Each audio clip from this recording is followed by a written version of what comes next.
just like 鮮やかな希望は空を切って右手に野望掲げる笑顔青春ストーリーは今始まったばかり My I'm gonna be us Fly Hello everyone, and welcome to another episode of Unlimited Railworks. This is episode 87, thanks to Elvie pointing that out at the beginning. I can just say it instead of just saying it's another episode by itself. I am your host, Rose, and we have a Maverick-less week, but everyone else is still here, like Elvie, like I just said. I didn't just talk to no one. Hi, Elvie. Hello. And John is also here. Hello, everybody. I'm here. How's it going? Pretty all right. I have continued to watch a lot of anime, which is good, and I've continued to not watch a lot of bad anime, which is also good. That's called self-care. Yeah, not to belabor it, but genuinely not having to watch 8 isekai a season does wonders for what you enjoy. Yeah, I didn't want to.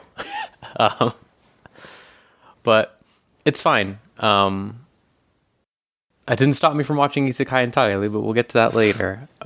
It should have. It really should have. Well, this one's good, is the thing. All right. Yeah, listen. You know what? Yeah, let me get this out of the way real quick. So, Ascendance of a Bookworm, book isekai, right? It's this season. She's reading. She's Still reading. Yes, she has access to a library now because she's in the church.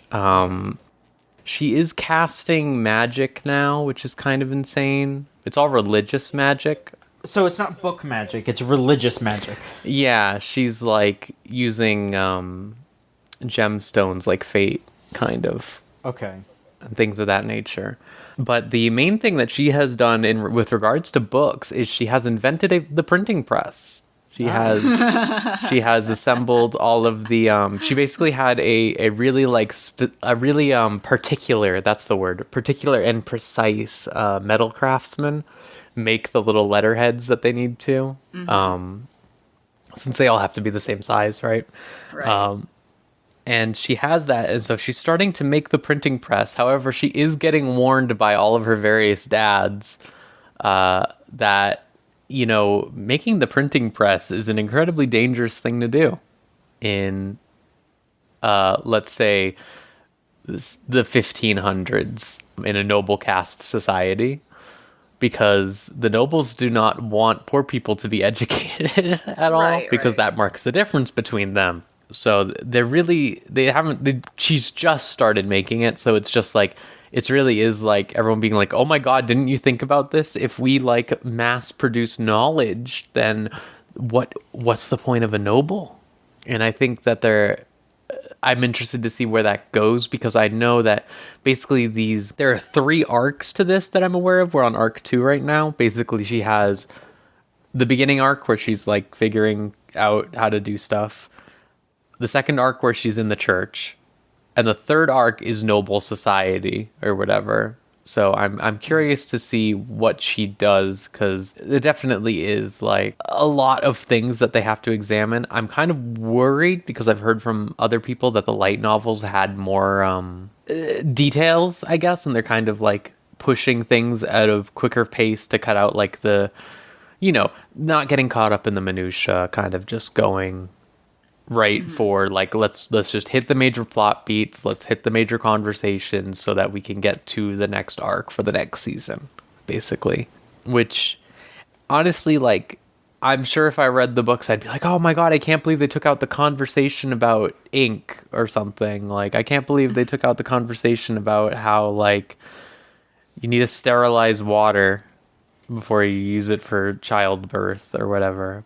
I haven't read the books, so it's totally fine. You can watch it and everything's understandable and it's going fine, in my opinion. I think that it continues to just be like I would say one of the few isekai I would say is like, I would recommend this to like anyone who just likes like slow, like explanatory stories, you know, like people who like how in Metal Gear Kojima just read something on a Wikipedia page and then he just dumped it in there, you know, like that type of stuff. But it's like they really go the full way with it. Like it's not just hey, she's just gonna make a printing press really easy, like most isekai. Like she has been making this printing press for like a season. In the background of all this other stuff happening, and I think that's the good balance, because you have that, like, she's building her thing, she has her dreams, but it's tangled up in all this like political machinations, world building. It's really quite good. Like there was an entire bit where they're explaining like, well, we have to make a restaurant. How do we make a restaurant without people stealing food or whatever? And they're like, oh, well, you just make it has to have an invitation system to it or whatever. And so then in like a noble society, everything is tied to reputation, right? So it's just like if you get invited by this person, then you don't want to do that or whatever. It's interesting. It's interesting. Of course. Yeah, but that's all I have to say about that. It's good. It's good. John, I did want to talk to you about. I just watched this yesterday. The Kaguya rap episode. Well, honestly, there were 2 rap episodes for shows that we watch. This was the week of rap. It really was. Truly was. That Kaguya episode was insane. The last few episodes, well, I mean, it's always insane, but this one in particular had a custom ending, That's right. animated by one person, which is pretty impressive stuff. Yeah, they went really all out for this episode. It was super well animated, very, very funny.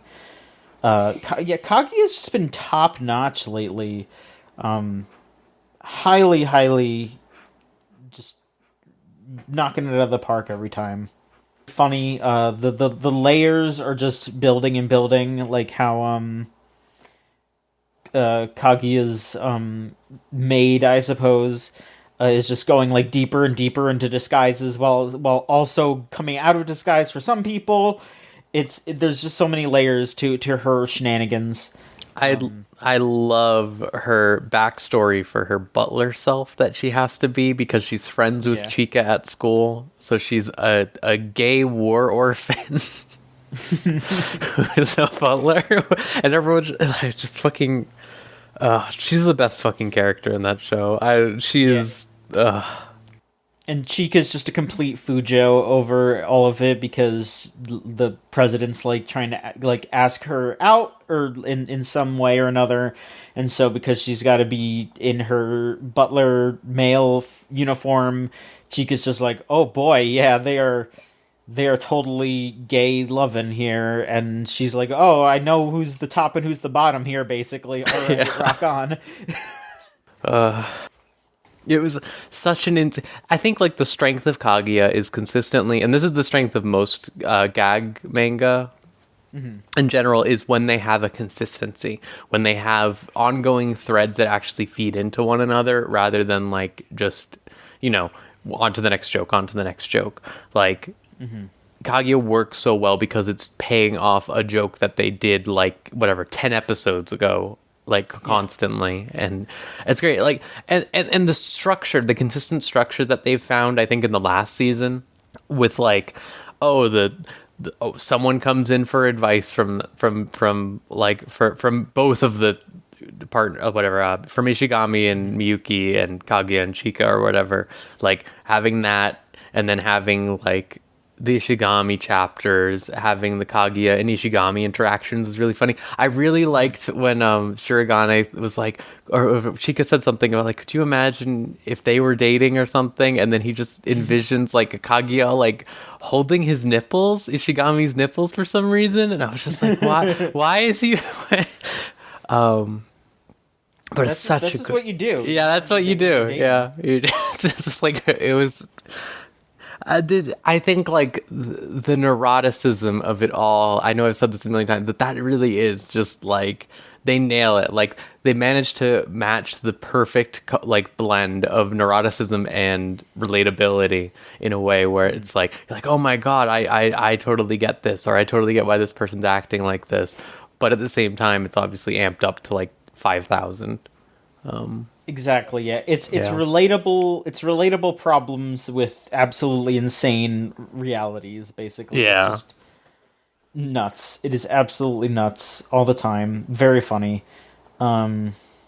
I was really thinking about why Miyuki is like differently insane from all the other characters, he's like very like understanding and nice to everyone while also being insane, unlike the other ones who are all just insane, you know? And I was like, oh wait, right, he's the poor kid. That's why he's normal. Yeah. We've all got our fucking problems. Yeah, Fucking problems. exactly. But then, your boy Kohmi over there, he rapped too, and I will say, like a good 90, like not 90, I want to say like a good 70% of that episode was just the rap battle, and that was interesting in its own, just because it's like, yeah, no, they really went in on this translation. Like the actual translator on Twitter posted like their thought process, and they were just like, yeah, I had to like sit down and like listen to a bunch of rap, and with like six different like thesauruses and like synonyms and all that, and like I had to plot out this exact way to translate it, and it was like a legit like undertaking, for all those lines to make them rhyme in like Japanese and English. Yeah.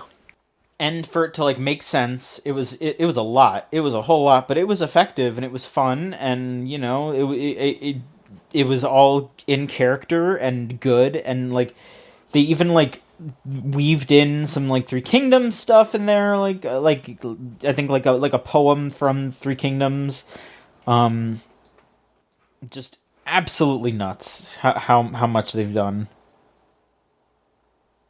It was insane because it really, like, you think about like the nature of just rap in general, it's very fast, like, and just the way that they were able to, like, I can't speak for, I'm not like, I listen to a lot of rap, but I'm no like, you know, expert or anything, but it's like just genuinely like sensical and fitting for the rap battle format. It was insane.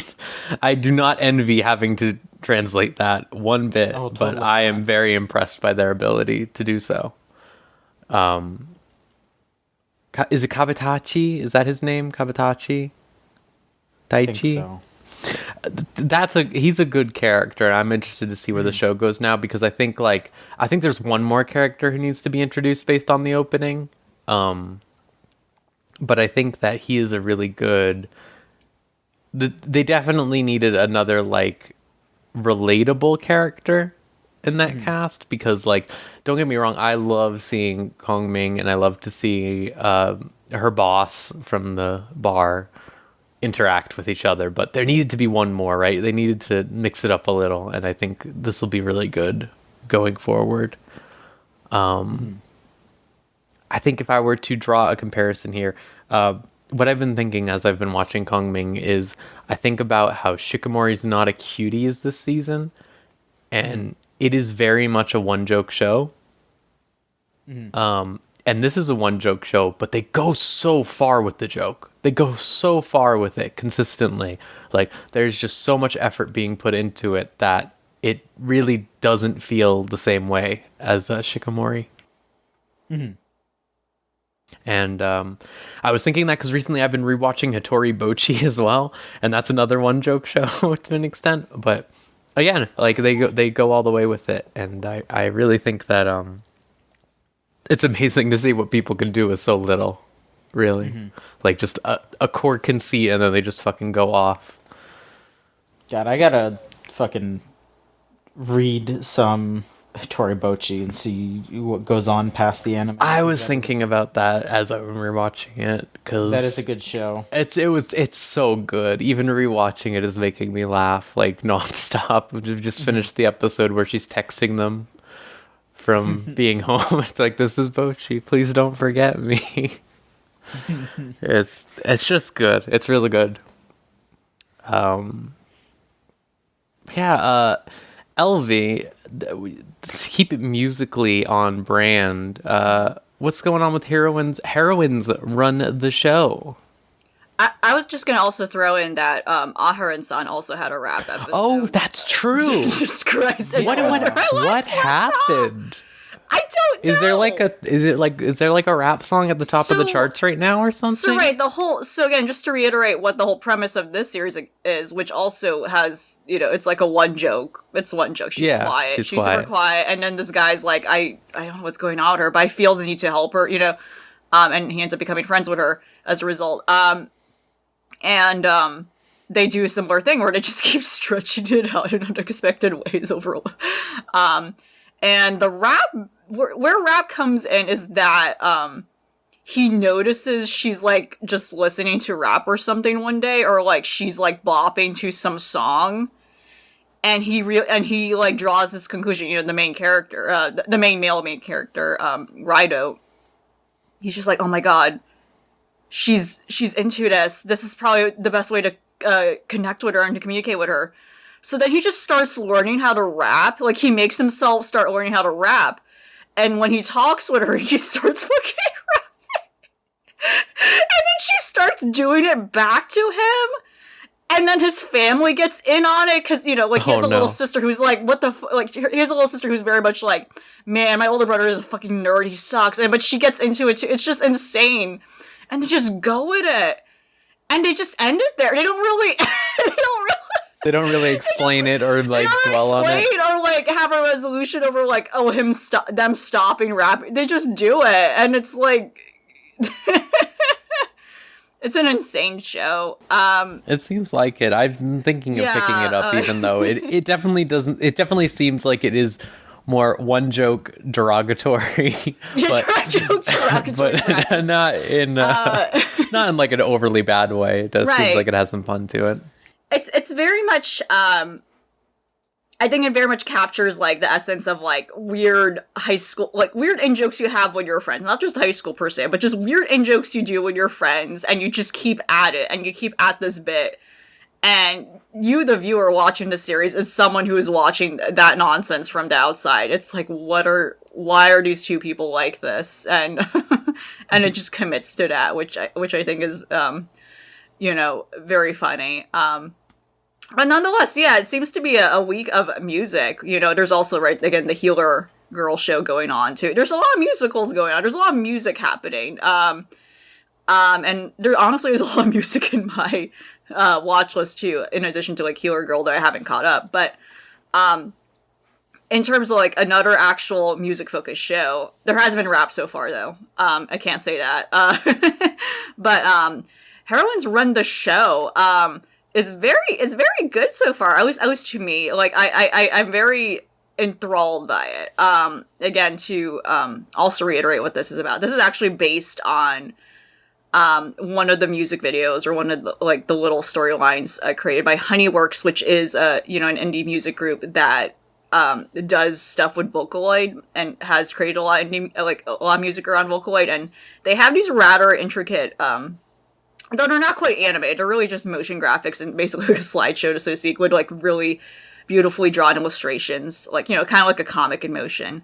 But they have these music videos they do tie to a story with some songs they have, and this series is based on one of those music videos, which revolves around this young girl, like, basically working part-time as like a co-manager or some sort of assistant in like for an idol agency. And this is like a very interesting take on like usual idol series I've seen or am aware of, where it's not really focusing on the idols. It's really focusing, on this girl trying to like juggle a part-time job while she's trying to finish school. And she, at least in the series, I'm actually not that familiar with the specifics of the music video, where in the series she has moved in from, like, the way they subtitle like her the way she speaks, they're like trying to iterate, she's like, she's like a country bub kid. She like came from outside the city. She came from some sort of rural countryside, moving to Tokyo, I believe. Yeah, moving into the city because she got accepted to this like, like big deal private school. And lo and behold, she's like a bit naive about things. They really played up in the first episode where she's like, oh wow, you know, she's like romanticizing how the city is, and then she like, the moment she comes in, she just hears a bunch of people like arguing out loud in public, and she's like, oh god, never mind. And she's like kind of scared by it. And lo and behold, like she, a couple of the members of her class are actually these two guys who are indeed like well-known high school students who are idols at the same time. And I don't know, like it's a little weird to suspect your disbelief of like, okay, how is that, or you know? But I guess there's the allure too, where it's like, again, they're in specifically a private school, so there probably is like some sort of like thing with their staff, etc., and how they handle that. But and they might go into it more, but ultimately she realizes she needs to work extra hard being around like a place like this, so she tries to find a job, and that job ends up being, you know, like I said, like a manager assistant or some sort of like PA for an idol agency. And lo and behold, she got it because she's very detached from the concept of idols. She has even expressed like very aggressively, like, oh no, I'm not into it. I have no idea. She's very out of tune with pop culture. Like, and they emphasize that as like an advantage to her. And lo and behold, like she ends up working on behalf of those two guys in her class. And yeah, it's really just her escapades dealing with that stuff and her learning about how that industry works and kind of also growing to understand like why these two guys are the way they are. I'm sure it's like nurturing some sort of love triangle, of course. But you know, and you know, she knows they're like total assholes beyond their idol, like, you know, persona. Like they're constantly arguing. There seems to be something darker going on. And yeah, it's very interesting. And even more awesome thing to the show too, and like beyond the fact that it's like, it's not really focusing on idols. It's actually focusing on like the people out around that in that school. There's some fun female friendships in this show. She you know, like it shows her struggling to like, you know, getting used to the school there. But it doesn't go to the archetypal like cliche of like, oh, everyone fucking hates her like immediately. Like she doesn't run into that issue. She's just awkward. You know, she doesn't develop like animosity with anyone for no reason, just because they want to sub stakes when that typically happens with a story like this. Where like, oh yeah, a new person comes in and they have a hard time fitting in. Like, no, they don't actually do that, really. Like, some of the female classmates she meets, they're immediately nice to her. They're like, oh my gosh, yeah, we'll help you. And she immediately, like, developed, like, a friendship quite quickly with two other girls in her class. And it's, like, pretty awesome. And, like even the ending song sequence is them singing. Like, I feel like the show is really heading in a direction where it really is about these girls and not really the idols. And that's kind of cool. You know, and as the episode where I am in, she is currently herself trying to keep it a secret that she is working for these guys. Because, you know, again, it's a whole thing where she's trying to keep it at a down low. Like, oh my gosh, she's like, oh, I'm working with like the most popular boys in school. And plus also the other fact that she knows that they're kind of fake and they're kind of putting up this facade of how they actually are in real life. But no, it's definitely a very interesting, just refreshing take on this being technically an idol series, but it's not focusing necessarily on the idols per se. It's really just, it actually is giving character to kind of like that producer role where you, the player, you know, like in those gacha games, in those idol games specifically too, even though this is not even based on those. Like it kind of is giving more character to that producer self-insert, and that's pretty cool. So it's definitely a joy so far. It's very nice. It doesn't feel like anything bad will happen, but I'm sure there will be some sort of melodramatic point at some point. But it's a very pleasant show. It just feels very nice. And that's as much as I can say about it. Really. She also is like an eyebrows girl. She has huge eyebrows. That's how she looks. Okay. Like. That is what is going on there. It's like, oh, okay, sure. Because she's a country bumpkin, I guess. So they had to be like, oh yeah, she has big eyebrows. I'm not going to complain. Sure. I think we need more eyebrows women in anime, always. Anything to escape the oppressive, like, microscopic eyebrow regime that anime loves to have. I mean, they're using it to kind of frame, like, so the subtitle of the show, so the full title of the show is Heroines Run the Show, The Unpopular Girl and the Secret Like, it's a Harry Potter book? Oh, yeah, she's, like, but she's not, and also, again, like I said, the setup of, like, her coming, she like developed friends right away. So I don't. There isn't the only real rift she's experiencing is with these two guys who are just kind of jerks. I haven't seen any real like obstacles yet to like in her school life per se. So, but it's I don't know. It's so far it's like this is definitely a protagonist you want to cheer on and like yeah do it. But yeah. Well, that's definitely better than I'd say most of the. I think like another idol show that I thought still was really successful with having girls feel normal was that. Oh God, was it 2027? Oh man, I'm gonna have to look this up. Idol 27. Oh, what was it called? You know what I'm talking about? This is not the insane one with the basement. And With the wall, yeah, that is the one. That one, like, that one was insane, but I think, like, the main character was this girl who was literally only doing idol stuff because she wanted to support her family. You mean, you mean in the context of, like, the girls' personalities? Yeah, They're, like, yeah. That's what I mean. No, it's nothing like the wall or anything. But no, not the actual like bigger story. Okay, yeah, I get what you mean. I understand. Yeah. Yeah, I think like because you run into like so much where it's just like the only thing we're interested in is the Love Live school of thought or the Idol Master, where they're a collection of tropes rather than a collection of lives. I'm too masculine and that makes me insecure, and so I'm playing like male. You know, it's like oh god. And then other like classic anime archetypes like the Hime girl, or the twins, the Megane like MILF, stuff like that. This just feels like a normal girl. Well, also because she herself is not an idol, but right. There's like concept art and key stuff like where she's in outfits, so I'm curious as to where that goes, or if that's just purely like flourish because it's still tying in with the themes of the show, but and for the most part, like her ambitions make sense, and also her whole thing about like.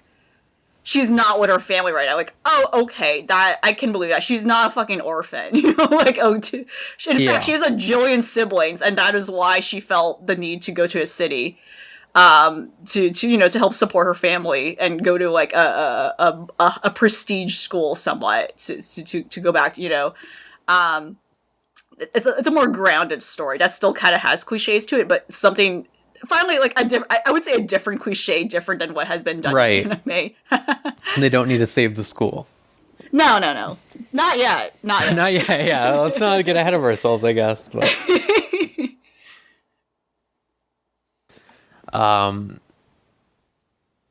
what's another great show about girls is Birdie Wing. Which is insane. I think you're not watching this, are you, LV? Are you? No, it's still not yet. No, it's really quite something. This one. It was an opening song. So I have seen a single episode of this shit, and it was one of the most insane things I've ever seen. It's so fucking good, is the thing. So like every episode, they're upping the ante. I haven't watched the most recent episode because it came out like today. But the next episode preview did feature, as the first shot, a dude firing an RPG. So, all right, interested to see where that's going. So since the show has started, right, the whole thing is this girl Eve. She's an underground like golf scammer. Basically, she's really good at golf, and she's like she does like the things like right, like oh yeah, you have to beat me at golf. Give me $100 or whatever. Like, we're going to bet $100 that I can beat you at golf. And then she does it. And she moonlights as pretending to be famous golfers when they don't think that they can win a tournament, basically. She goes in and wins it for them. So she met this girl, this Japanese golfer, and immediately these two are in love, I guess, because they're both really good at golf. And the show has basically just been, like, them chasing each other, trying to play golf with each other. The last episode I watched was... So there are two episodes that I was... Let me start with the first one. The first one is she's supposed to meet her girlfriend for golf at 5 in the morning or something, but she has to fight for her mafia mommy boss. I don't know she has to help Is that her. the lady with the most abnormal character design I've seen? I don't know. She has white hair Or and a she's someone suit. else? She's Oh, okay. normal. That No, might you're not be thinking her. of the woman with Like, the she's in jumpsuit. leather. Yeah. Yeah, So oh, yeah, I'll get like, to I don't know that. what's I'll get going to on that. there. So they Okay. force Separate her character. to golf against that woman who's named Viper.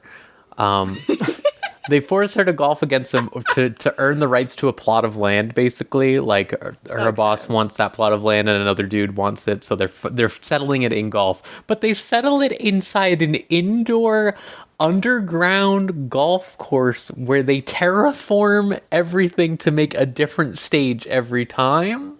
And I was like, why did you add that extra wrinkle? It's insane. It's like they're literally showing like cars pedaling around to carry these like giant tracts of land and like hills and fake rivers and sealing up the dams. And it's just like, what is this?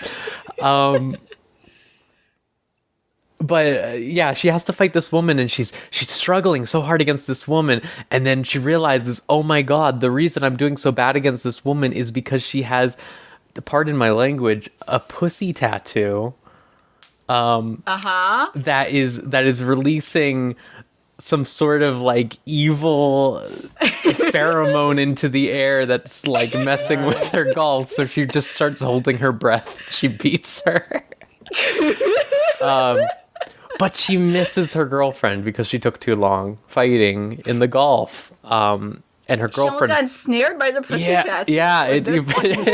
She like beats this woman up, and then she makes this woman like drive her to her girlfriend's house, and she's just like hitting her in the head with the golf club. It's like, oh my god. That woman is insane. She has like a snake tongue and like fangs, and it's like, okay. But yeah, so they miss each other. Her girlfriend goes back to Japan. It's so sad. So then, the next episode, they find each other on a VR golfing game where she looks like, I think my friend put this best, it's really true. They made her VR self, the main character Eve, look like every single Persona 5 girl at once. It's insane. I'll try to find a picture as I'm talking of this, but it's like really insane. But yeah, they do VR golf.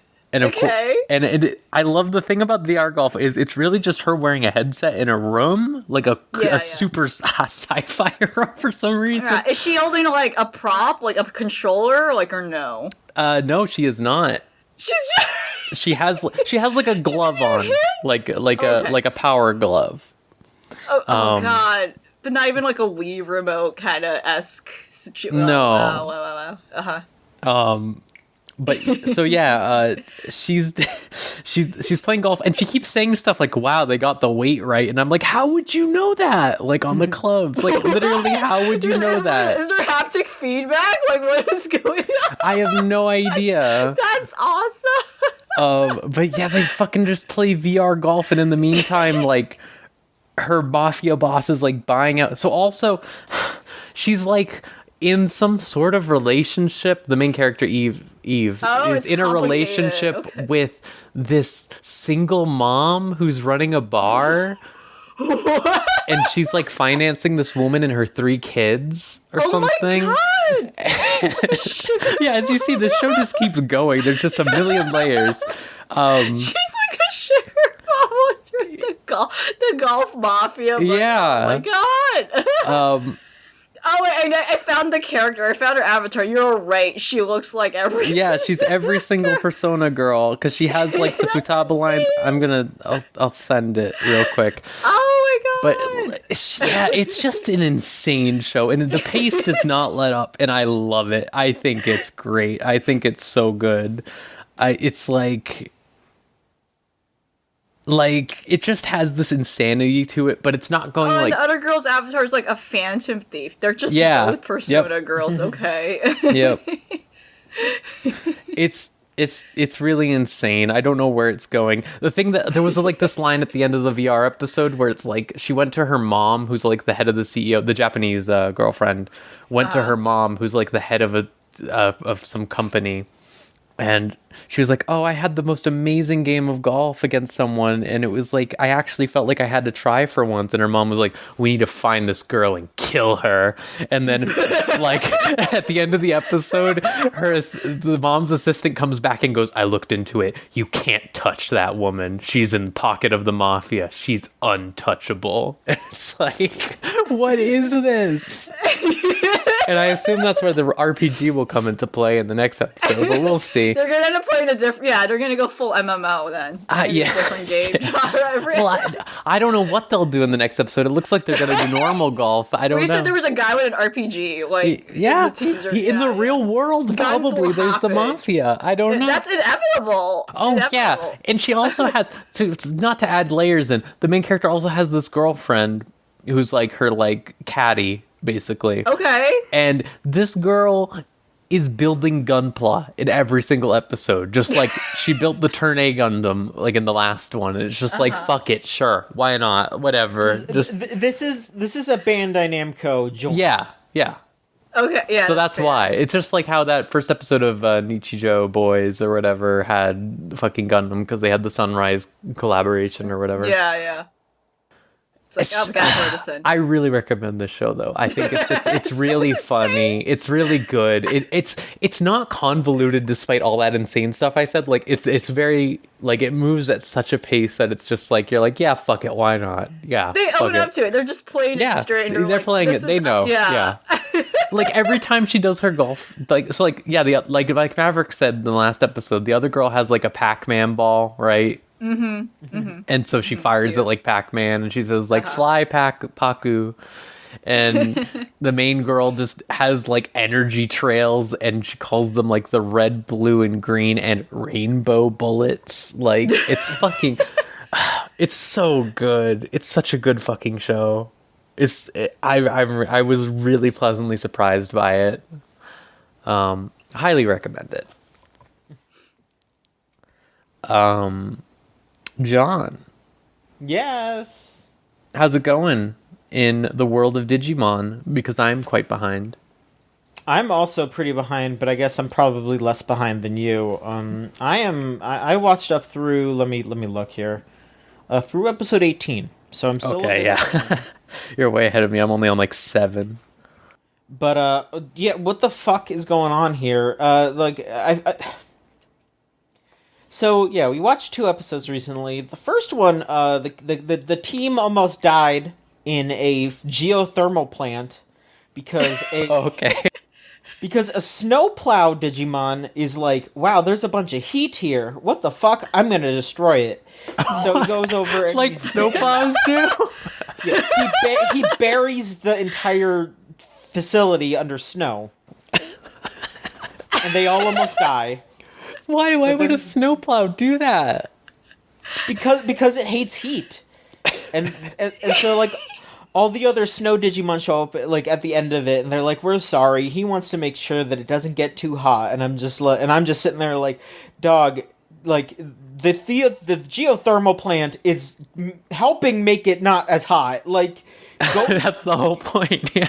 Yeah, like go put some go bury. Here's the names and addresses of these oil barons. Go bury them under snow. Fuck, like come on. It was very fucked up. And then the latest episode we watched was about Petermon, who is Peter Pan, and it is legitimately creepy. Like, I'm not fucking around. Like, they went straight creepy. He breaks into kids' houses. No. And he goes, "Ooh, you smell young. I will take you to Never Neverland." No. Ah.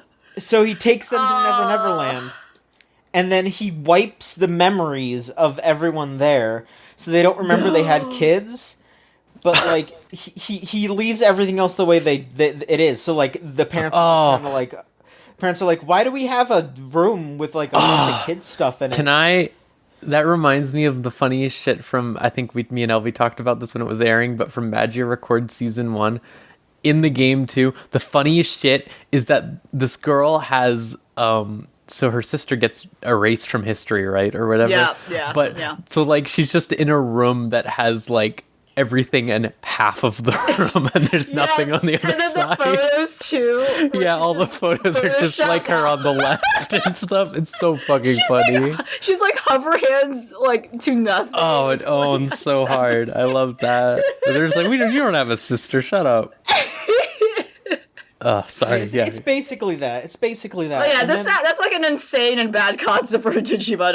Oh god. Oh. Yeah, so they have to like break into Neverland, and to do that, like someone in Neverland has to like answer your call. Like you have to say like, "Where am I going?" And then they say Neverland, and then it opens the portal. And so they're basically like, "All right, we have to like get someone in there so they can do the call and response." And yeah, they just have like Gamamon pretend to be asleep so he could do it, and they all go in there. And then like everyone in there is like, hey, we don't actually want to all be adults because this, being a kid is fine and all, but we want to do other stuff. We want to have adventures and shit. And Petermon's just like, no, you can't be an adult. It is very gross. Like straight up, it has so many implications, and none of them are good, and it's just fucked up. And I don't think they should have done this. But then at the end, and I swear to God this is his name, Captain Hookmon shows up and is like, all right, Petermon, we're gonna he literally just pulls up and he just goes, all right, Petermon, we're gonna fight now, and that's what you're here for. And then he's just kind of like, all right, and then he just leaves. So Oh, okay. yeah, fucking insane. Fucking insane. Gonna keep watching though, because Well, yeah. yeah. Why would they make fucking Captain Hookmon? Like, Peter Panmon is bad enough, I'm gonna be real with you. Bad enough, but like fucking Captain Hookmon, like go to hell with that stuff. Like, They have a whole like Peter Pan archetype or something, because I know they have a Tinkermon too. well, think. Because some people use that in like some decks that I've gone against, and when I've played the Digimon card game, like I've seen Tinkermon before, and I think I've actually seen them use Petermon as well. But like Captain Hookmon, you really couldn't think of something like? And I looked it up. Do you want to guess what Captain Hookmon Digivolves from? Oh no. Just Hookmon. Just okay. Sure. So they have whatever. a Hookmon, and then it turns into Captain Hookmon. Like it's it blows ass. It's really bad. And, Crocodile yeah. Mon.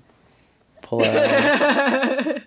Is there a Smeemon? Oh my god. Oh, that's a question. Hang on. It's like Oh no. Or was that a Disney only original character? I don't Was Smee know. only like? I think Disney Smee is real. I think Was he might Smee, just like, call him actually the in first in mate, original though. Story? Probably. Yeah, I don't know. Like, was he named Smee, like Captain Hook's first mate?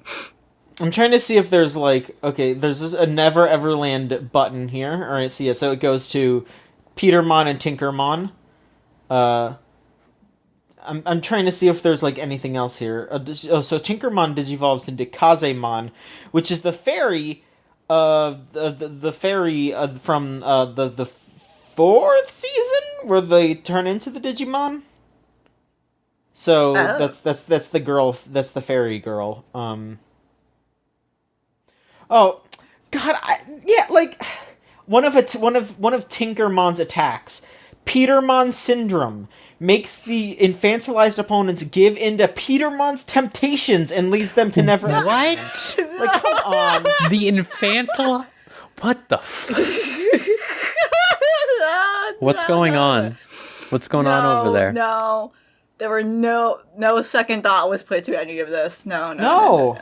Nope. Not at Well, all. what is there to think about? What do you mean? It's just a Digimon. I don't know. What's wrong? What's wrong? It's with these fine. Yeah. Oh Christ alive.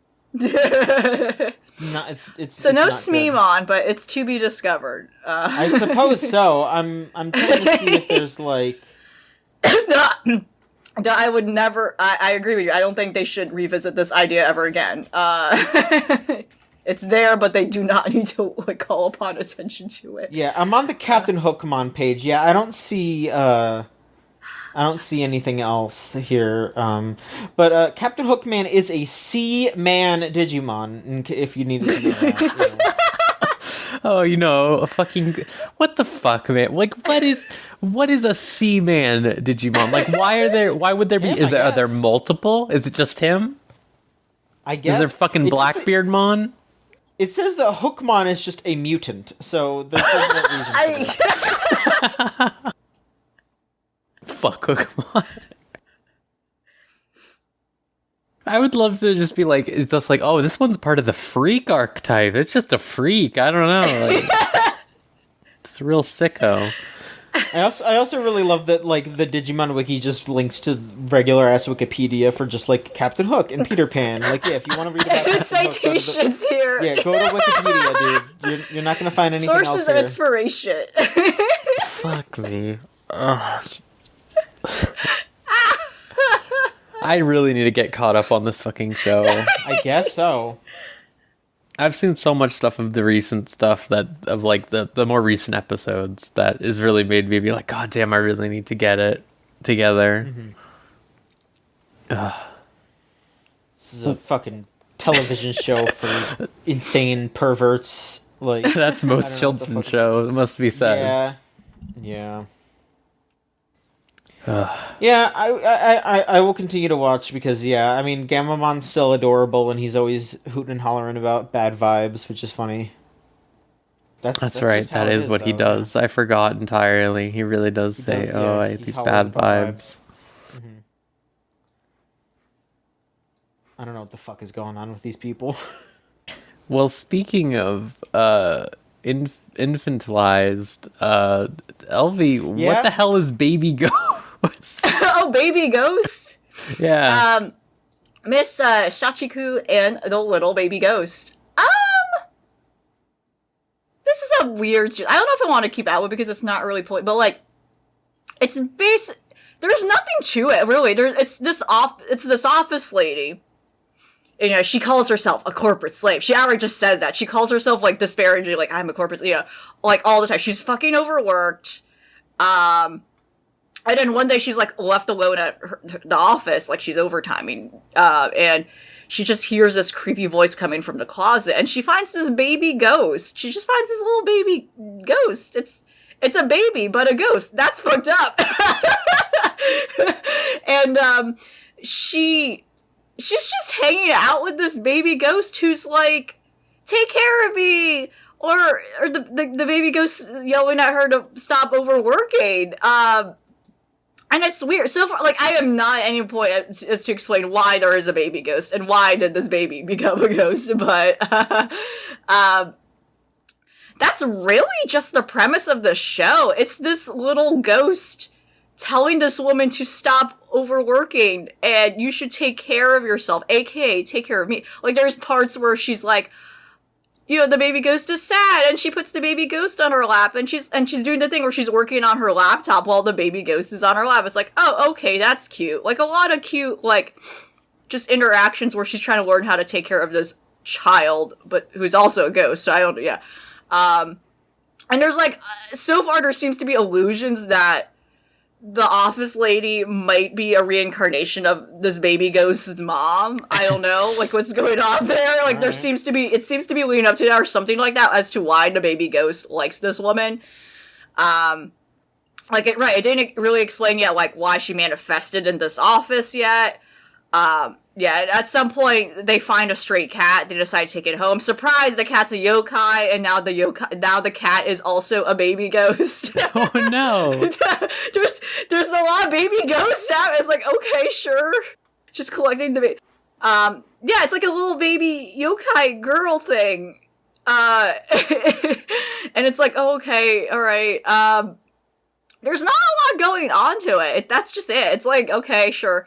I put a note here saying, like, oh god, this feels like there's this weird Abenomics thing. Like, there is, I'm saying that as an exaggeration, but it does have that weird veil of, like, if you had kids, you wouldn't be so stressed out. Like, that's kind of what it feels like, because again, it's constantly, like, she gets into shenanigans with this little ghost child, and then she's no longer stressed, and now she realizes, oh, I gotta step away from work. It's also, there's, like, this weird context, and I know I'm overreading it, but as a woman, If she was a mom, she wouldn't be working, you know, like stuff like that, you know, like there's like that weird element to it, which I'm sure maybe the creator did not think of that at all. Like, I don't, but subconsciously, you know, those things come in, right?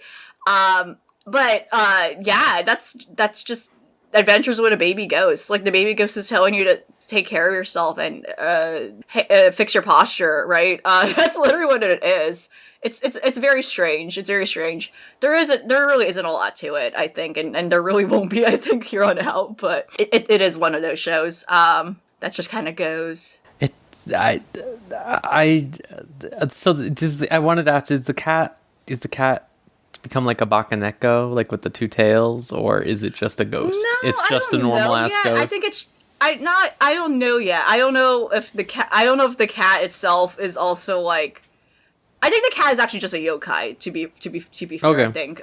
But I don't know if the cat has, like, any tied story with the main baby ghost, where, like, you know, like, again, like, how did this a reincarnation like, of that cat? Yeah, like, a reincarnation of her cat back in the... Yeah, I don't know. There really is nothing deep going on with this show.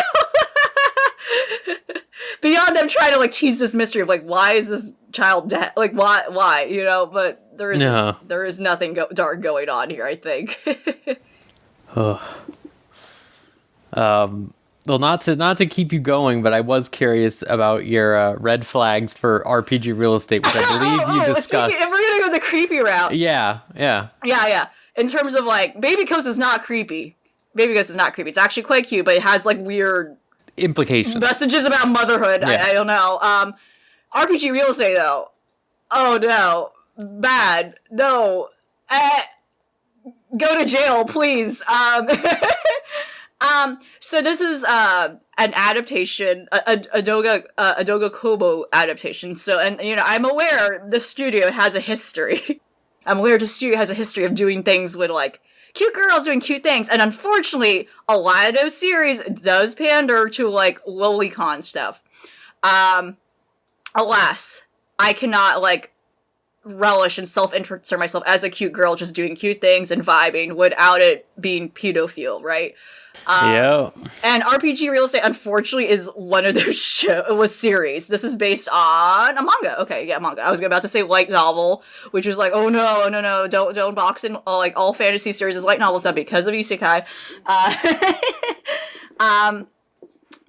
And this premise is insane. So, like, again, all these fantasy realms have the generic demon. The Demon King has been slain, right? The Demon King. That's all they say. And this fantasy world has been in peace times for quite some while. And this series focuses on this magician girl. This girl who, you know, successfully finished schooling to be a magician,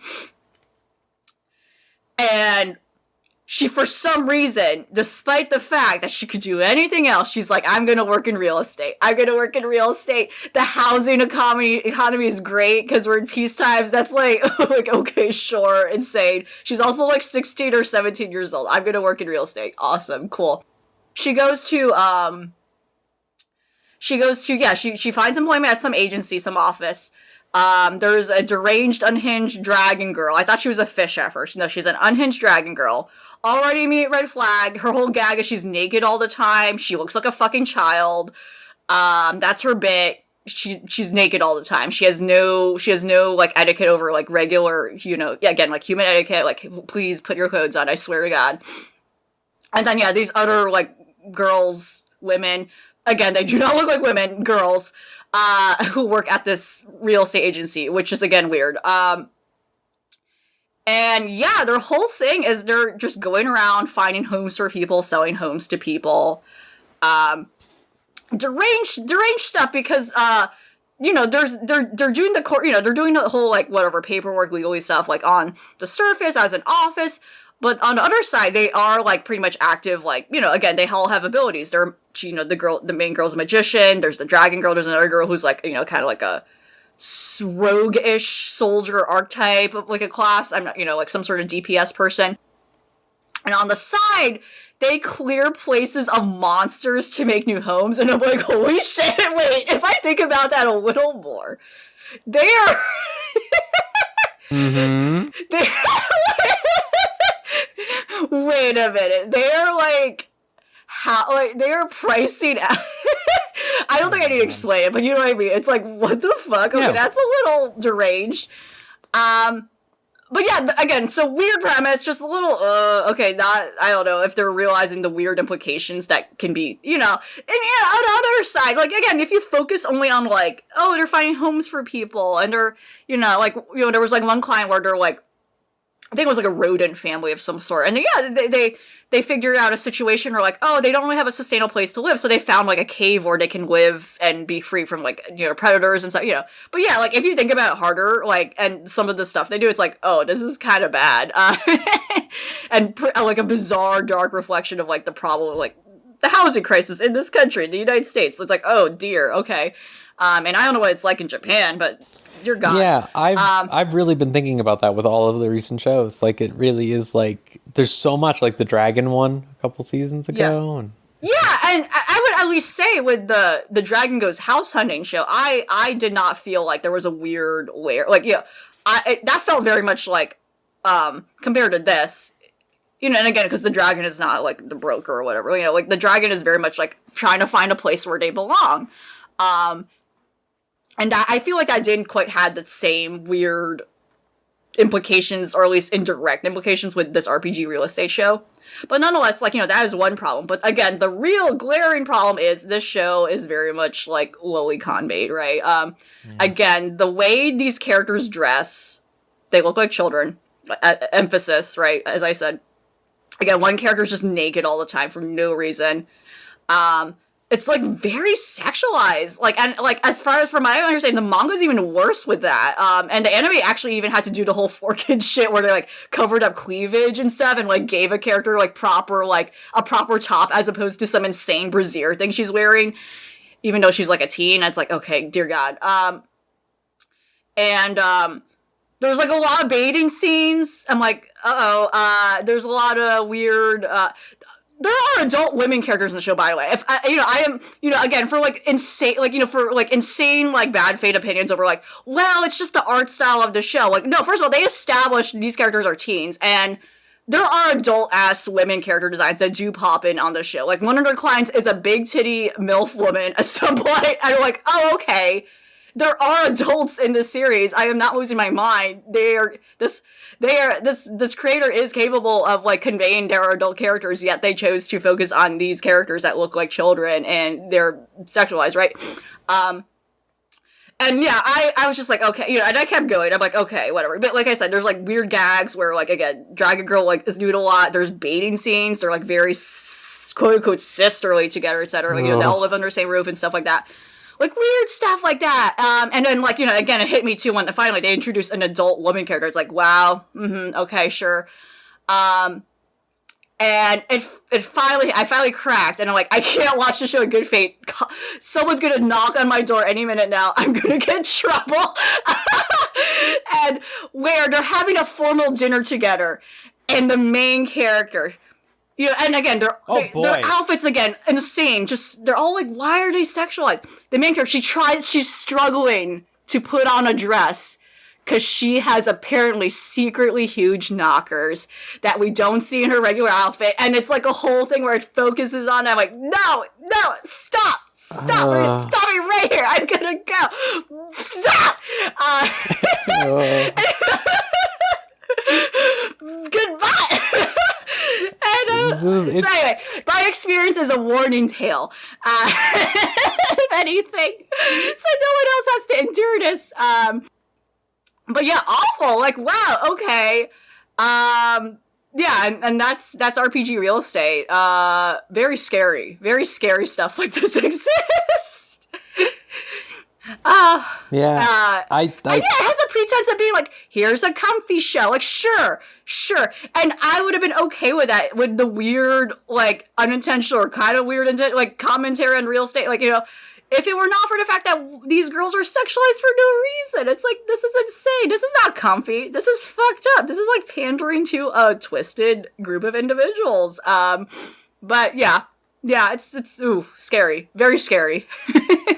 Yeah, I mean, I looked up the character designs, and it is that is genuinely, like, straight up, like, good God. I don't even know how else to put it. It is grim. Right. It's like, It is beyond the pale, obviously, like lolicon stuff. Like that is like it's not just like I'm trying to think of another example where it's like, yeah, these girls are like, it's not like how fucking Yoko from Gurren Lagann is like allegedly 14, even though she looks like that, right? This is like they have intent. They have intent. there's like, yeah, there's intention with the way they look. And like I said, there are adult character designs that do pop in. So it's like, it's deliberate that these characters look a certain way. And then it's like, Prison forever. Prison forever, yeah.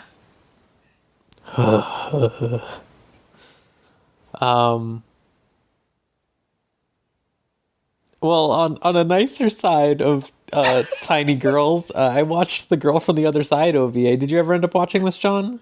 Not yet. Okay. Oh, that came out. Yeah, it's incredible. It's so like structure wise, it's a little messy because obviously it's condensing a lot and creating its own original, complete, concise story as opposed to the if they actually made the manga, it would be like it would have to be like a whole season, if not more. It would have to be a series, yeah. Yeah. But honestly, as a standalone work, I think this works great. This is from Wit Studio. It is just, it's fucking gorgeous. That's the main thing. Like, they managed to perfectly capture the storybook colors, like the coloring in, the fuzziness, the just like detail of everything is just astounding. The like misty, the fogginess, that's the word I want to use. The fogginess of everything in that book series, right? It's always like everything's covered in mist. Like a lot of characters are just made of billowing smoke, and just the way that is captured perfectly in animated form. It's like, it's insane. Like every single character in this is like, they're just like vibrating with like a crayon drawing. Like it is amazing. There's not much I can say about it other than, like I said, like the structure's a little weird, but it doesn't even matter because it's such an incredible, it is astonishing this was a Kickstarter, basically. Like that this was just a Kickstarted thing and not like an actually properly financed work, because it has so much heart and effort put into it. It owns. Wit Studio owns is the thing. I know I've been saying this for like years now, but it is incredible what they have been doing. In terms of just like I get like the fact that they're able to do not only like standard shonen like the Attack on Titans, thankfully not anymore, but like Spy Family and Magus Bride and Vinland Saga in this. It's like, it's so good. Such a broad like array of works, and they managed to do all of them justice. It's really fascinating. You love to see it. And I've also continued to watch Machikado Mizoku, Demon Girl Next Door. Once again, highly recommend getting caught up, John, because it's really good. It's really fucking funny. Every week, I absolutely plan to. Yeah. It is very good from what I've seen so far. It just keeps getting better and better. Like, they finally introduced Momo's sister, who's insane, and that's really good. And they introduced the last episode was like a restaurant one, and the restaurant's run by just a tapir who is like human sized, but he's like a little guy or whatever, and he's just like a tapir, I guess. It was really good, and they keep adding more characters in, and they keep doing good work with the old characters. It's such a good show, so good. I highly recommend it every week. But I really, that's like all I've been watching. I've dipped into something. I said, like, I did watch Spy Family. Have you watched that, John, yet? Or are you still? I still need to watch the newest episode. Okay. I found the newest episode to be probably the lamest they've done so far. Very Really? filler. Yeah. Okay. It's I don't know if this is. I'm assuming this is in the manga. Did you read the manga at all yet? I've read a good amount of the manga, and yeah, this is definitely just like a filler part where they were just like, yeah, we gotta have a cute moment with Yeah, they go to like, the before- Disneyland before or whatever school. thing. Yeah.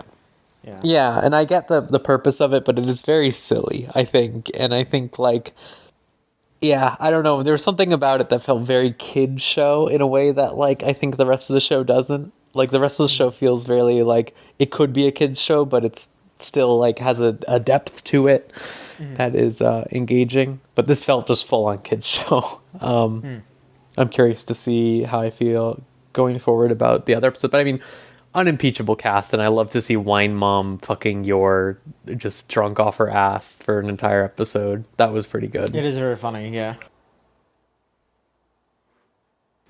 It's good. Nora is just always off the shits, and Yeah. love her for it. Yeah, and hearing what you were saying last time about how like she needs more done in the manga, maybe. I hope that it gets to that point, because you know there are plenty of series where like they realize what characters they want to focus on later on.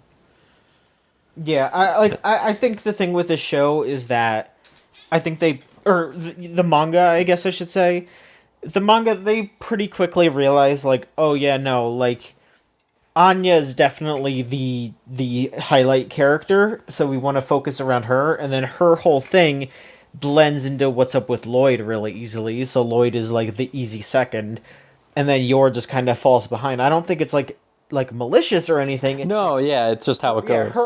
Her whole thing is just very separate from the other two characters, and so they kind of have to go out of their way to include her. But from what I've seen, like, I think they actually do go out of their way and include her a bit better after a while. It takes them a bit because they want to focus on Anya more for a while. Because yeah, she's the like standout character. She's like the mascot. Everyone loves Anya, and like for good reason. She's very funny. Yeah. She's very expressive, and like the artist very obviously loves to draw her. Like she's just like always pulling funny faces and like good reactions and all that. So yeah, it's not like it's really anyone's fault. It's just, yeah, they kind of just realize like, okay, if we're gonna include Yor more, we have to like stick our necks out a little bit and like actively put her in the story. And yeah, it does seem like they do that eventually. It's just it'll be a bit until the anime hits that.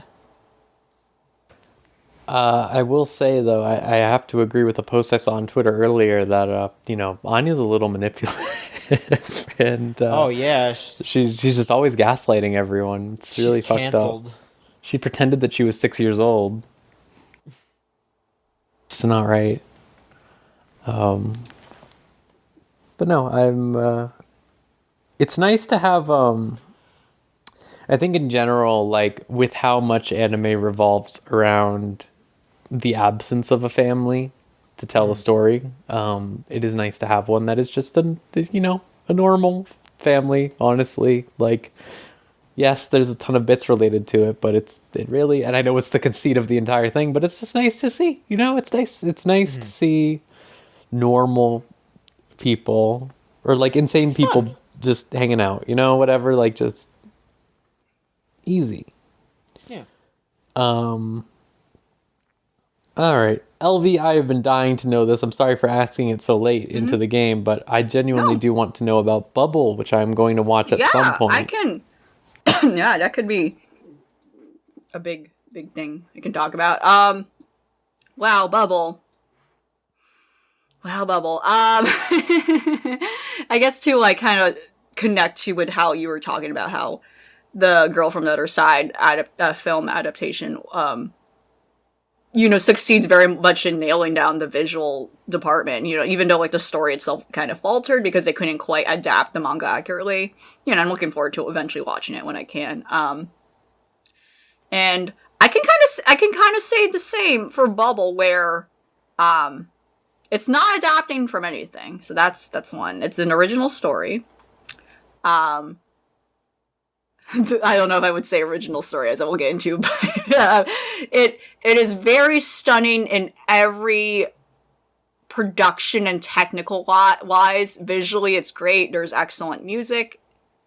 oddly enough resonated with our music theme this week. It seems like shockingly like actually good music in it. I did not expect. But its story sucks. Like, just to be like blunt about it, the story is not good. This was directed by Tetsuro Araki. I'm not that familiar with this person's work. I know they directed the Cabaneri of the Iron Fortress. That's all I know. I know they do have like other major works to their credit, but I'm not sure like how involved they were in terms of like actually leading those works. But that's what comes to mind. And allegedly, this is written by Gennaro Bucci. But it doesn't feel, I don't know, like there are aspects to that it does feel that way, but it's also like, okay. I feel like that man's name is thrown in a lot of things recently where I'm like, are you sure? Like, I don't know. It's like, what does that mean? Like, and the music was done by Hiroyuki Sawano, so there's like a lot of names attached to it. Yeah, I was kind of surprised by it. And Obata was the one who did these character designs. So, like, if you've seen them in like still context, like, oh, okay, that makes sense. Like, especially within the eyes and the facial expressions. But man, this story. Okay, so so this is actually another production by the way. If we were speaking of like, wow, they're really amping up and doing a little too much work. But it definitely shows a very impressive like catalog of like being able to demonstrate they're able to tackle like very different art styles and quite well without being bogged down by like what I felt like early on when they were so focused on Attack on Titan. People were like, oh, that's the Attack on Titan studio, right? And that kind of like edgy, rugged art style carried over to Vinland Saga, which was appropriate for that. Like that was perfect for it. I think that was perfect for an animation format. And like you see a little of that in VV and a few other works at that point in time, but overall, like it's clear they managed to get a grip on like, oh no, we can do like a variety of work. Yeah, this is one of their, but yeah, from a production standpoint, great. Again, what studio did this? But to actually get into the story, we seem to be in a shadow, so to speak. We still seem to be in this long shadow of people saw Makoto Shinkai's Your Name, and they're like, fuck. We want to do that now. That's and even sure. Makoto Shinkai saw his own movie, Your Name, and he's like, fuck, I want to do that again. And he did that with Weathering With You, and Weathering With You, in my opinion, was not as good. But to connect with that, Bubble is a sci-fi, not quite sci-fi, but post-apocalyptic story where, kid you not, and this is why it's titled this way, Bubbles fucking destroyed Japan. Oh, shit. One day, out of fucking nowhere, giant bubbles descended upon the city of Japan. Well, not city of Japan, the city of Tokyo. And this was unclear because the exposition of it, like, is like, did the rest of the world get impacted? I don't know what's going on here. And they fucking destroy everything. They basically, like, and no, there's nothing toxic about the bubbles, literally, per se. They're not, like, chemical, but, there's nothing, like, chemical or acidic about the fluid in the bubbles, per se. But they all popped, and they caused, like, a domino effect of, like, a jillion explosions, I guess, and maybe cause tons of earthquakes and tsunamis, because that's how that works, I guess. The butterfly effect, maybe, literally, if one thinks about it, right? If we put a jillion butterflies in one room, and if they flutter fast enough, it will cause immense destruction. If they get everything oh so soapy, then the world will end. Yeah, exactly. Anyway, Tokyo's fucked up because of fucking bubbles, and and then the film opens up like, so actually they don't explain that right away. They explain it after we are treated to the insane jet set radio, sports, Mirror's Edge sequence of these people fucking parkouring across the sky, and like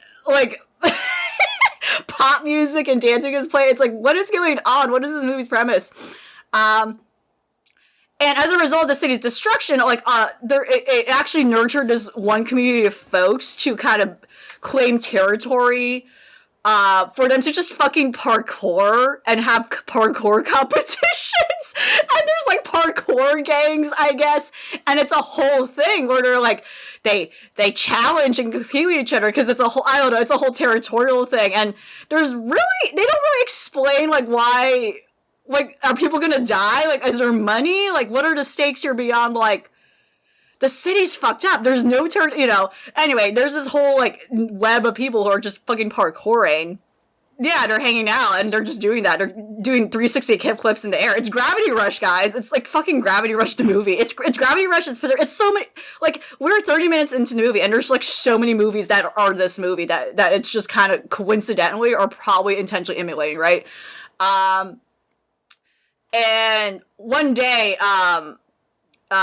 one of the main character, who literally looks like what I could describe is what seems to be a syndrome of several main characters in the past couple of years in anime, where it's like Kirito wearing a blue hoodie and wearing headphones.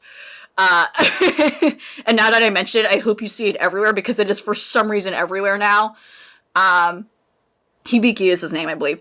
And he one day decides to climb the kind of nearly destroyed Tokyo Tower, and he's parkouring so hard, but as a result, he almost gets into an accident, and he ends up almost drowning in, like, kind of the flooded part of the city, and he ends up and this, like, young, strange girl actually rescues him, and it's a whole Little Mermaid thing. She's singing a song to him, and he's like, what? Why is this song familiar?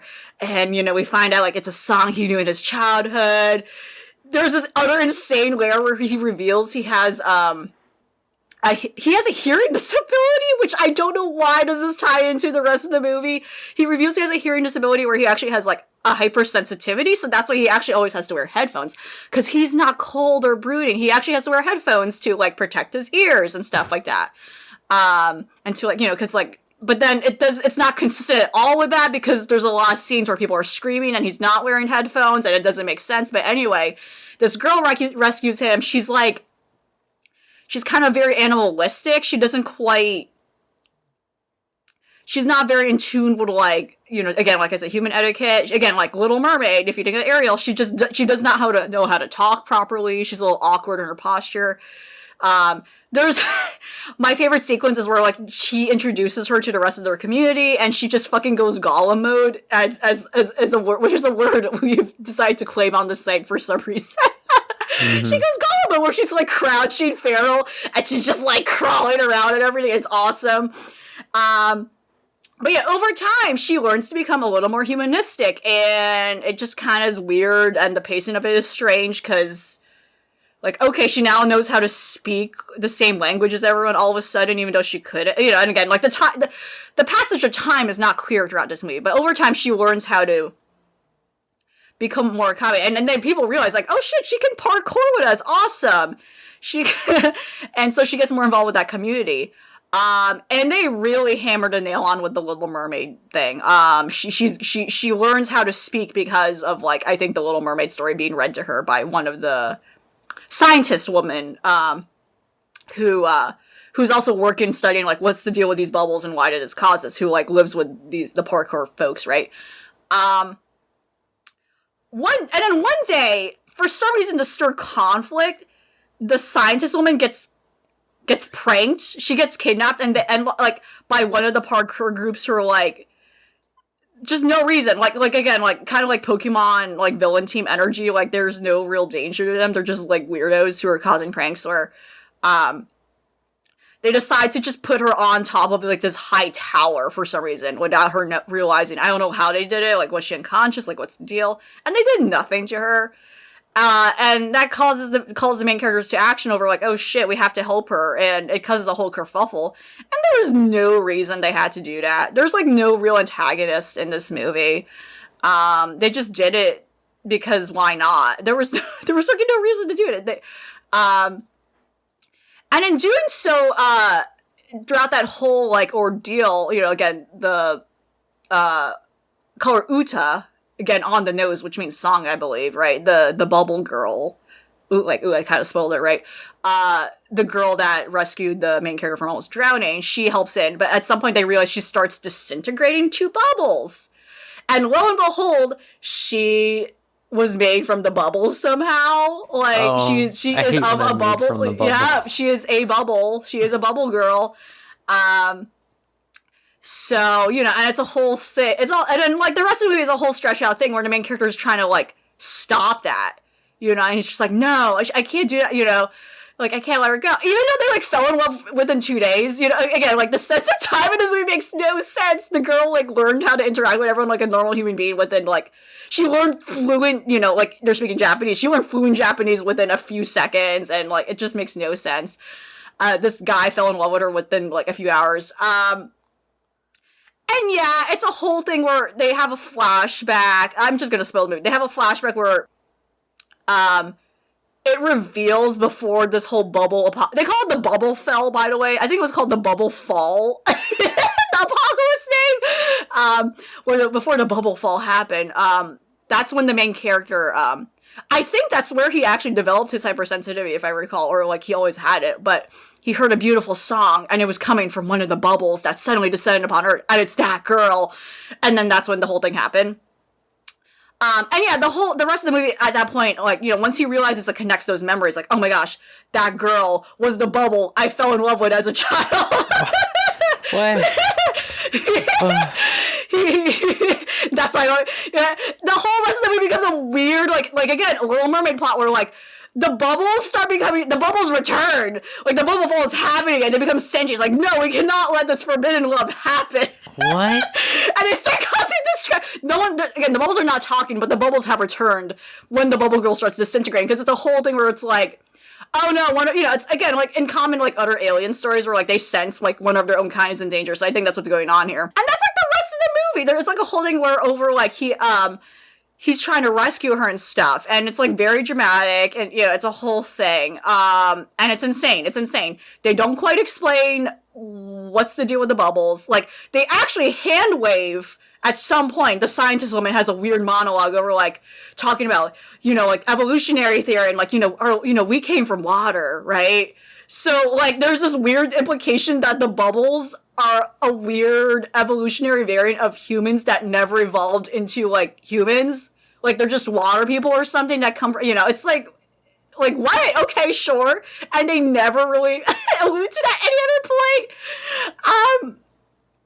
And there's parkour. Yeah, that's the movie. Not quite giving the ending what happens, but that's the movie. There's parkour, and there's the Little Mermaid, and there's bubbles that kill people.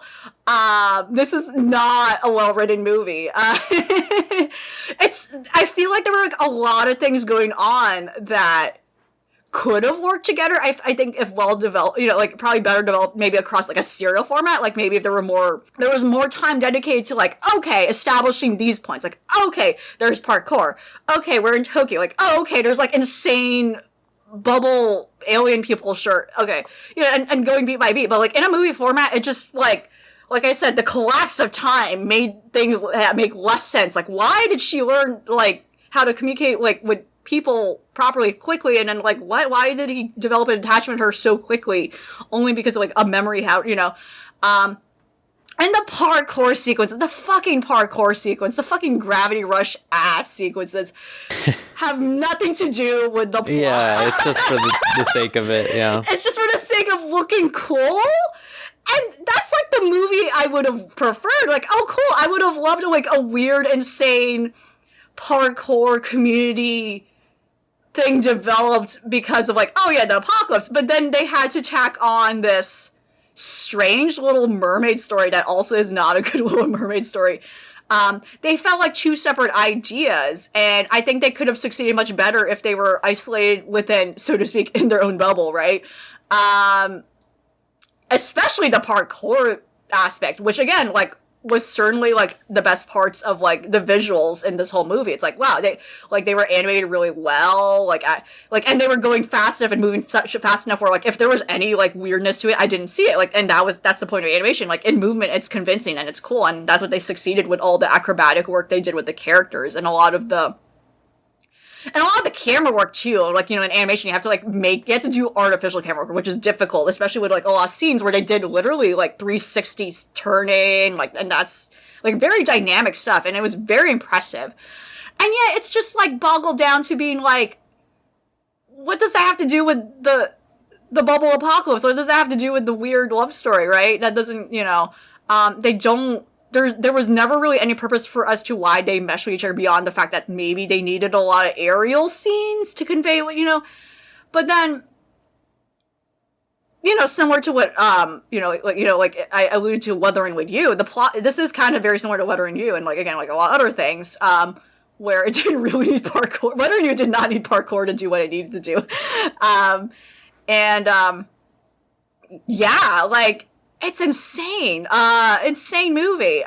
It's definitely a movie I can't, this would have been a bad movie if it didn't look good. I'm gonna be real. If it did not look as good as it did, if it did not have music as well as as well orchestrated as it was, this would just be a bad movie. This would be like akin to like, I think like what happened with Haniwa Fireworks, that anime film like a couple of years ago, which in itself was an adaptation of something else.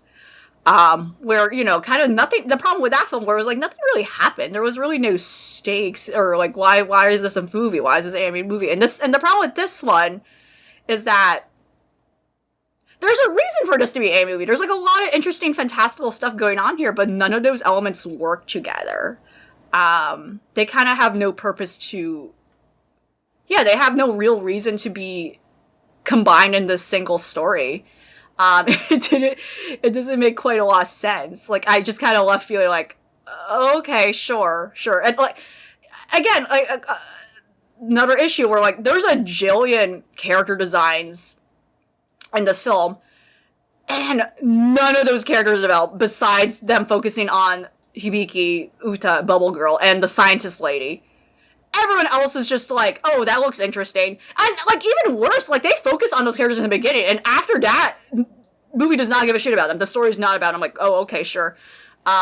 We got, like, World Ends With You Motherfuckers. There's literally, like, a group of, like, the parkour people who look like Yowamushi pedal characters. Like, they're wearing bicycle tracksuits for some reason. Like, it's insane. Like, a lot of interesting characters, like, Takano Kinkri. Like, I am naming so many things, because that is what this movie is. This movie is so many things. It reminds me of so many things, and it manages to not make a single one of those things and potential sources of inspiration work together, because it just at the end of the day, it looks good, but it does not, it did not convey anything for me that it doesn't mean anything. Yeah. It's all very surface. It's all very candy-coated surface. Like, you can take a screenshot of any moment of this film and it's like, wow, that's an aesthetic wallpaper. Someone, and it's already happening. It's already happened even before this movie came out. When the trailer came out, there's already lo-fi, slow reverb versions of songs with a 1 second loop of some moment from the trailer of course. this movie. Because it just like looks that beautiful, right? Like I joke about it, but like when you think about like a Copic marker print, and there's beautiful artwork of Copic, but especially for like amateur work with Copic markers, if one knows what I'm talking about, like an excessive use of gradients and like highlights, and it's like, wow, okay, sure, got it. And it's someone wearing too many colors to make something look good. Like, that's this movie, and that's fine because it actually works, and like in motion, it's great, but it has nothing to it. It really is like candy, like candy that, you know, like the flavor goes away after a few seconds. Like, it's the surface part of the lollipop.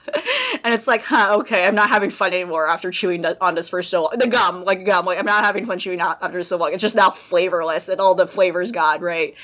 Oh, man. I really just think it's insane how, like, it really just feels like if you're making a movie now, for an anime movie, it has to be a Makoto Shinkai style, like, oh, girl romance story. Like, that's it, right? Like Demon Slayer was popular, but no one's doing that. You know, like, they're not. It's hard to find an anime studio in general, given the working conditions, that is like ready to make a, you know, huge scale known property movie that's actually good. Like, I think about how bad, like, the Full Metal Alchemist movie was and stuff like that, like, all those years ago. And just consistently, like, the Naruto movies are always, like, really bad. The One Piece movies are generally pretty mid. Like, they never, like, make a splash. And now it's just, like, everything is fucking Makoto Shinkai style ass. Like, Manic Pixie Dream Girl comes in. She's the most... I've talked about this with my friends all the time, but how do you think it feels to be like the girl who knows that every Makoto Shinkai movie is about her? Like, I think about this constantly. It's just like, what is it like to be like, God, that fucking guy that I dated for a week in middle school or whatever, and he's is not over it. That's how... It's the whole effect of like drawing further away from what might be the source of inspiration. So it's like distilling what made it work in the original thing, and then it's not quite coming together because now it's just a distillation of different ideas that actually now have nothing to do with what the original authenticity of why that story or like what the story was of that thing, right? And yeah, it's specifically to the sci-fi angle. I always attempt at a sci-fi angle, like fucking bubble alien ass people.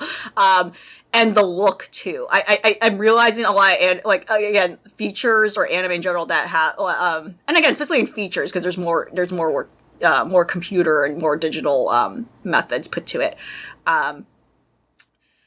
I was dedicated to it. I'm noticing when it comes to that, there's a certain look to it that's also specifically emulating like Makoto Shinkai's like production design, where it's like shiny. You know, like I said, the Copic marketing. It's like there's like gradient. You know, it's something about there's a particular shiny look to it that looks way too similar to that. It's the color palette too. It's the fucking color. It's like it's the issue with Western films. Or like, you know, even the brown era of video games, right? Like there is a color palette right now too that is also I'm very noticeably seeing, which is like again pastels mixed with like a daylight city. Yeah, and like the hyper light sky blue, some pinks, brightness turned up all the way. And then there's at least a couple like highly saturated colors thrown in for like the kind of like magical realism aspect, right? That's it's you know meanwhile Western films are kind of finally coming out of the orange blue situation. We're finally seeing something coming out of that, but I feel like certain anime films of a certain decorum, like right now, which again seems to be ones that are following or kind of seemingly emulating Makoto Shinkai, is that the daylight cityscape kind of palette. Yeah, I've definitely noticed that as well. I'm really scared for the future of like lo-fi hip hop anime ass, which is like honestly that's mostly the Makoto Shinkai stuff anyway, right? Like to an extent, but it's just like I fear when we have to see like some studio make the fusion, right? The fusion between a Demon Slayer and Makoto Shinkai lo-fi style aesthetics. I feel like that day's coming soon. I feel like we're gonna see it. All right, I know it's a little early, but do you want to call it there? Do you want to take it easy? I think we covered a lot of stuff. There's like a couple of questions too. Oh yeah, questions. Yeah, so that works great. Interesting. Go for it. Go for the questions then, John. Right, folks, if you want to send in a question, you can go to videogamechoochoo.tumblr.com/ask, and you find like these folks right here. You will sound like these fine folks right here. Anonymous sent in a question and asked, in recognizing that some anime aesthetics lean more and more into the CrossFit athleisure look, what anime character would wear those freak-ass toe shoes? Yeah, which works well, because in Bubble, they're literally, that's what they're wearing, because again, they're doing like parkour and stuff. But it's so funny that's brought up. They're wearing the toe shoes? No, they're not wearing the toe shoes. But they are indeed, yeah, everyone's just wearing athleisure in that movie, because yeah, again, they're parkour, so of course they have to wear that. Oh god. My mind immediately goes to the Attack on Titan fuckers. Every single one of them, they will wear the toe shoes, I think. Something about that. disgusting. I'm trying to think. I feel like some One Piece motherfucker would, if I'm being real with you. But they would look like even more insane than they do in real life. Yeah, because of how Like they would just they're look like stylized. absolutely deranged. Yeah. Honestly, that Arknights anime is soon. I feel like someone in Arknights would have the fucking toe shoes, if I'm being honest. I don't think any of them have shown up yet, but, you know, that intersection of tech wear and health goth, scary. I can see Asbestos wearing the toe shoes. Oh, definitely. There you go. Yeah, definitely for sure. I hate those shoes. I had a friend when I was younger, and he started wearing them. No. And every time I was just like, he was like a mountain climber type ass Okay. dude, and nothing but respect for him as a person, but those fucking sucked. It really sucked. And just seeing him at like school, like all the teachers were like, "What's wrong with you?" And he was always like, Wait, they just wore it to school? "Yeah, oh yeah." As like casual wear? And they were like, "Because it's better for No. your feet, Elv. You know that? No, they're it's not. They're it's better." actually not. No, it's really good. It's more natural and healthy for you. Oh no. I don't know about that one. I don't one. either. They stopped wearing them pretty quick. Oh, okay. Like, and by pretty quick, I mean it's like 2 years, but Oh, okay. Yeah. they stopped before the end of high school, let's say, and that's for Oh, the okay, best. okay. They had, yeah. Okay. What a fiasco. It's not good. They're not good shoes. They're not good. Is the thing. It's like They're not good aesthetically, and they're not good. it is like the polar opposite, but equally weird as the barefoot is life. People like it really is just like. I don't know. There definitely would be some Naruto characters that would wear the toe shoes. Oh, that's I true. I think. I hate to say They it. have open toe shoes. Yeah. Which is insane for what they do, which is insane. People always joke about like the outfit designs and a show about like. Well, if everyone's But doing toe it, then shoes- it's Toe fine. shoes would sadly toe shoes would oh yeah, the kinky fishnets that is actually chainmail apparently. Oh yeah. Apparently. But the toe shoes would sadly fit in the aesthetic of that universe because of that. The fucking frog guys would wear them. That's really what it is, Oh right? my Like God, all the yeah, frog yeah. people. Yeah, absolutely. I don't know enough about Naruto. For some reason, my brain is telling me Rock Lee, but I don't know about that. I feel like he does on his casual days, but he would be way too Rock Lee passionate would also about. promote the health benefits of. Yeah, he would say that. He would say, "You don't He know would that? It's so justify- healthy." Yeah, like And it's because fucking hellish. Hell, I hate those shoes so much. you have like a personal like. I hated seeing trauma them. associated Yeah, with it. it's just Yeah, like yeah, absolutely. I genuinely like I kept telling that dude like don't wear these, and he just wouldn't listen.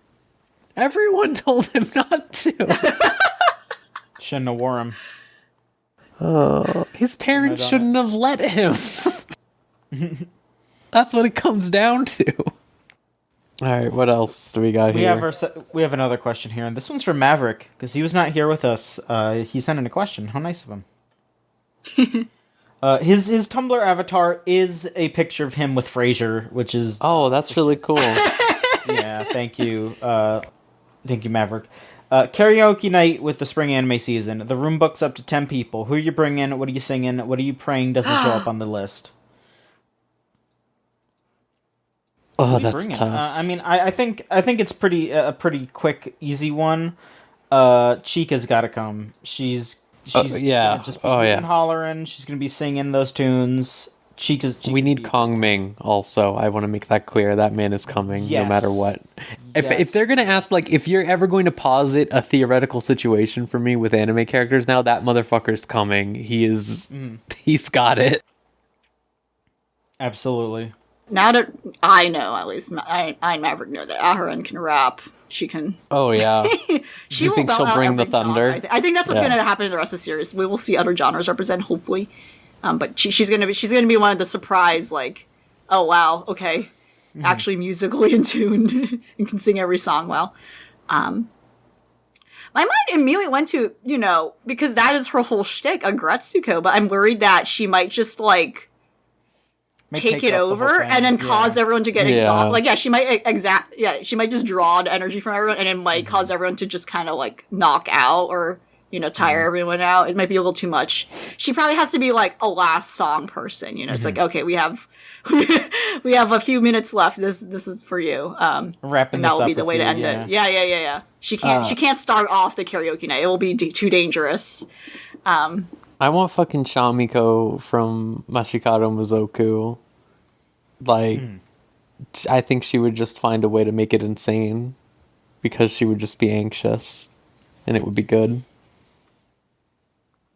There is a new Yu-Gi-Oh series, Oh shit. but I don't really know the monsters in that one. But I don't know. There's all kinds of great Yu-Gi-Oh monsters that I would love to show up and sing with us. We got the Music King. That's that fusion that has Witch of the Black Forest in there somehow. Let's get fucking all the melodious monsters. You got the Lyralisks. They're like bird girls. They could sing. There you go. We got plenty of. They'll harmonize. They'll be one unit. I mean, there is the harmonizing magician. That's Oh one. shit. Can we bring Yor and then she can just get drunk and it will be really funny? Yeah, for sure. I think that would be good. Hitori Mochi was mentioned. Aru has to show up. I think I would love that. she will sing, but then she'll start crying. She It will be. she'll just, And then we'll just have to say, like, do your it'll best just be beam. like awkward. Yeah, it will be very awkward, and then it's a whole thing where the whole room has to like help hype her. It's one of those moments. Yeah. But it would be beautiful in its own way, It will unite the room. It will unite all these personalities together. Yeah. Oh, fucking Aru is so good. Oh, they're so good. But like song-wise, I don't know. I guess like really just like we have to like what? Like The openings of their own series. No, but don't know. they have to mix it up and they have to pull it out of a hat, right? So that okay, they have to yeah. yeah. I just want to hear Kongming sing anything. I want to make him sing like fucking Where Have All the Cowboys Gone or something.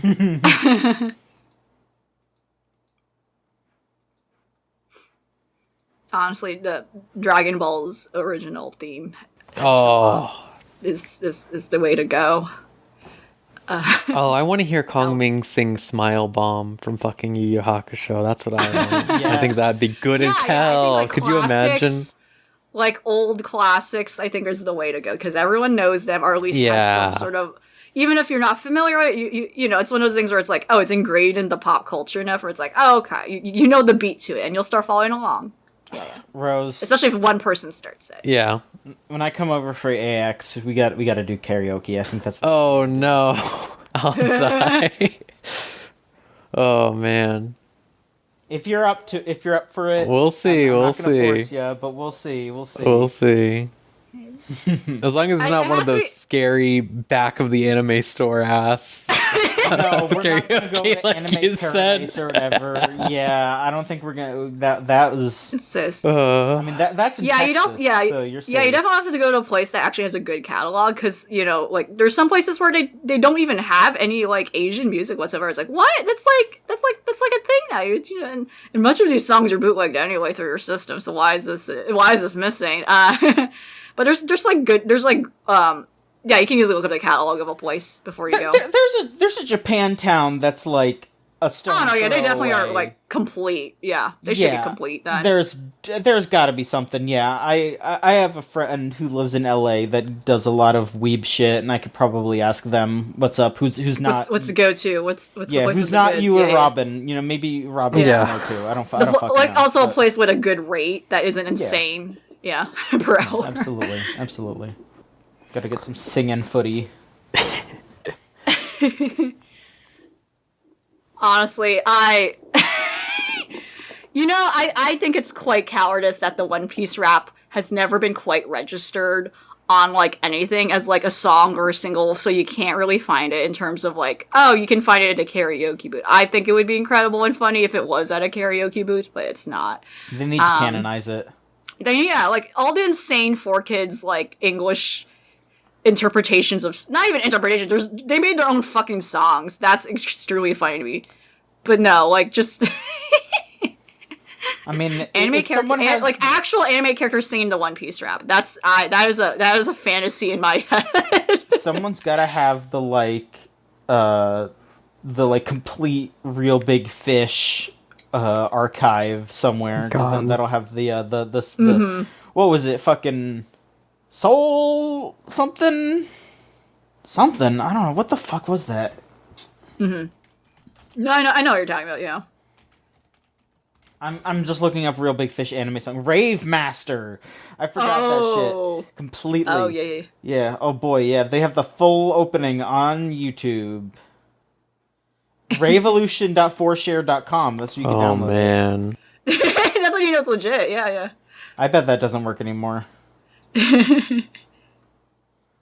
Oh my god. This is not good. I gotta close this. Yeah, get out of there. Yeah, I'm gonna lose my fucking mind. But yeah, that does it. Thank you everyone. All for sending right, in cool. questions. All right. So next time we're watching Kids on the Slope. That's in 2 weeks. So once again, this is not available anywhere legally as far as we can tell. So I don't think it'd be that hard to find it, if I'm being honest with you, especially this one. Like, It's not. I can tell you it's not. yeah. But yeah, we're gonna watch that. We're gonna talk about that next time, and then, oh god, we'll have to pick a patron pick. But we don't have to worry about that right now. We'll worry about that later. Yeah, we don't have to worry about that necessarily, but remember, y'all, if you do want to tell us something to watch, you gotta be a patron. Please, Just $3 a please. month. Send us some more. Like, again, we're not, like, super, super low, but it would always be nice to have more options. And if you've sent one in already, you can send in more. We actually have 3 from one person already, so, like... Oh, yeah, it's totally fine. It's fine. Yeah. Just give us whatever you want. Yeah. Yeah, that about does it. Thank you both for joining me. Maverick should probably be back next time. But we can still do it with the 3 of us like we did for the year before we had Maverick, I think. So yeah, I hope everyone has a good night, week, month, year. That's what I do. And I'll take it easy out there. And see you next time on another episode of Unlimited Railworks. See ya.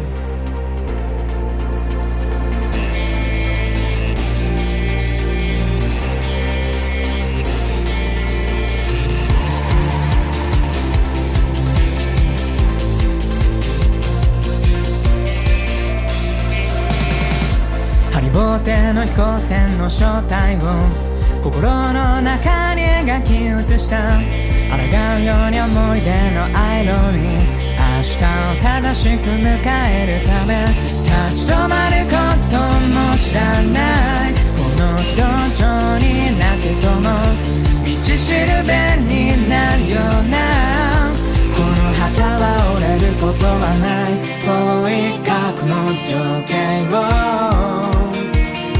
いつまでも入れるよ叫んでこうぜ飛び越えて待って味気でこの想いままになって君となら僕はまだこの夜も越えてみせると確かな声で大地を蹴って引力は僕たちを離さないまま恐れないで手を振るよ銀河の隅っこから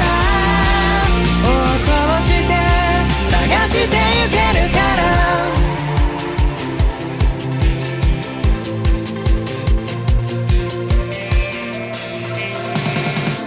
触れることもできなくて惹かれ合う心はなぜ胸の中をさまよってたんだ歌うこと